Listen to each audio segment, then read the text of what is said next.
Hello বন্ধুরা, আসসালামু আলাইকুম। কেমন আছেন সবাই? আমি তো আলহামদুলিল্লাহ অনেক ভালো আছি। আপনারা নিশ্চয়ই অনেক ভালো আছেন। তো আজকে সন্ধ্যায় আমরা কি নাস্তা করেছি আপনাদের সাথে শেয়ার করি। প্রথমে আমি নুডলস নিয়েছি বাটিতে নুডলসটাকে সুন্দর করে পানি দিয়ে একটু ভিজিয়ে নিব। বেশ বেশি পরিমাণ পানি দিব, তারপরে দিয়ে দিব নুডলসের মশলা। এই নুডলসটা বানানো কিন্তু একদমই সোজা এবং খেতেও কিন্তু অসাধারণ, অল্প সময়ে খুব মজাদার একটা নাস্তা। তারপর দিয়ে দিলাম একটু কর্নফ্লাওয়ারটা একটু গুলিয়ে দিতে হবে এর সাথে। তারপর দিয়ে দিলাম সয়া সস অল্প পরিমাণ, তারপর দিয়ে দিলাম স্বাদ মতো লবণ। এখানে দিয়ে আমি একটু গার্লিক পাউডার দিয়েছি। গার্লিক পাউডার দিলে একটু ফ্লেভারটা অনেক সুন্দর আসে। তারপর দিয়েছি একটু সসটা দিয়ে খুব সুন্দর করে মেখে নেব।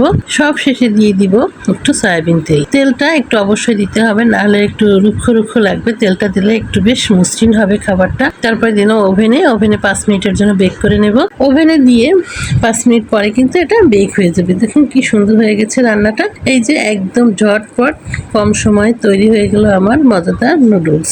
এই নুডলসটা খেতে কিন্তু অসম্ভব ভালো লাগে। বাচ্চারা কিন্তু অনেক পছন্দ করবে। বন্ধুরা, আপনাদের যদি বিকালে নাস্তা বানাতে ভালো না লাগে বা হাতে সময় না থাকে, তখন আপনারা খুব কম সময়ে এই নুডলসটা বানিয়ে নিতে পারেন। টাটা।